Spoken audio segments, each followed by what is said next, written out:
I never imagined that grief would come packaged with surveillance, accusations, and strangers feeling entitled to corner my children in public. When my ex-husband died, I thought the worst thing I would have to navigate was explaining death to two teenage girls who already carried more emotional weight than most adults I knew. I thought the hard part would be helping them process the loss of a father who had betrayed our family long before he ever left this world. I was wrong. The real nightmare didn't begin with his death. It began with the people who believed his death entitled them to control what was left of us. My daughters were 17 and 15 when their father died, old enough to understand betrayal, young enough to still feel it like a fresh wound every single day.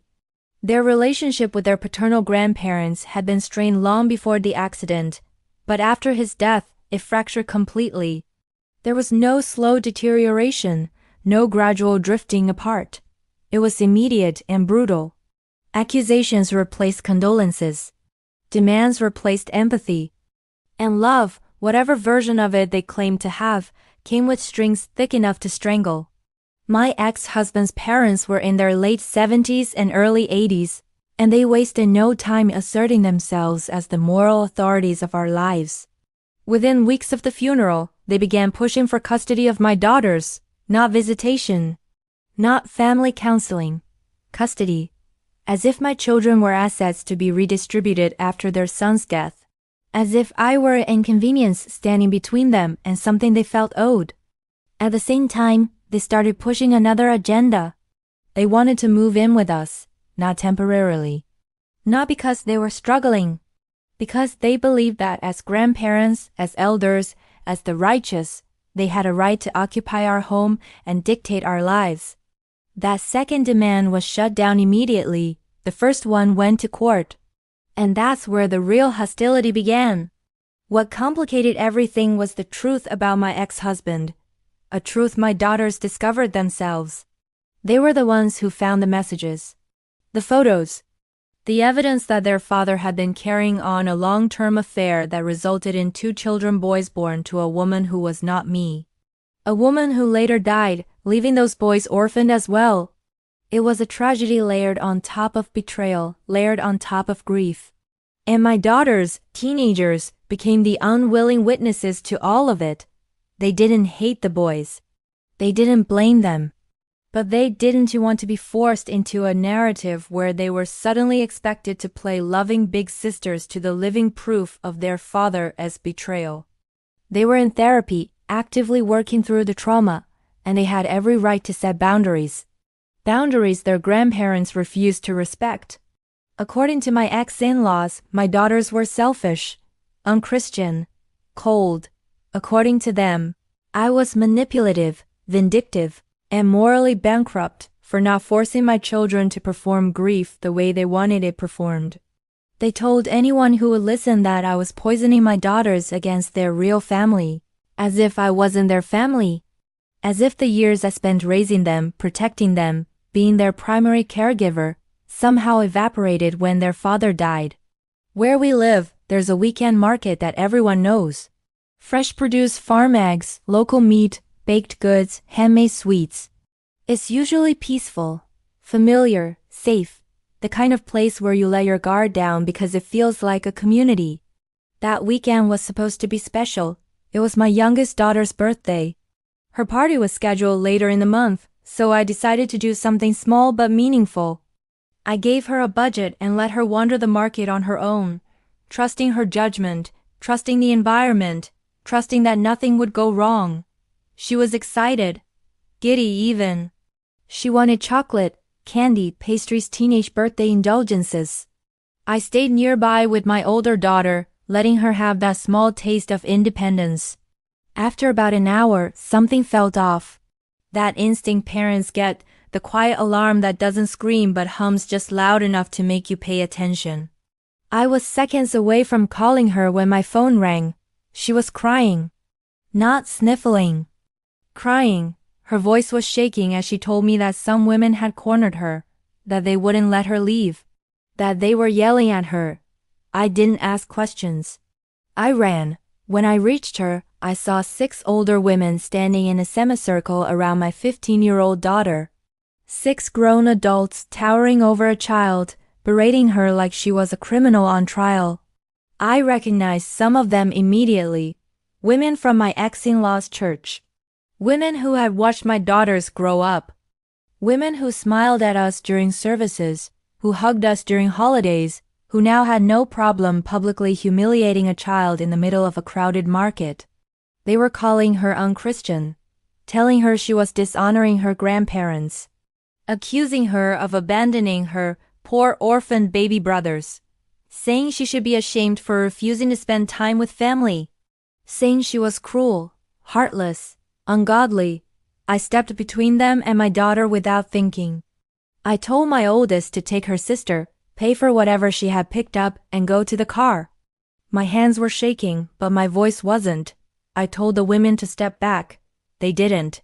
Instead, they turned on me. They told me I was worse. Worse for refusing to obey my ex-in-laws like a good Christian wife. Worse for allowing my daughters to make their own decisions. Worse for prioritizing mental health over obedience. They spoke with the confidence of people who believe God Himself had appointed them as enforcers. The shouting escalated, shoppers stopped, vendors stared.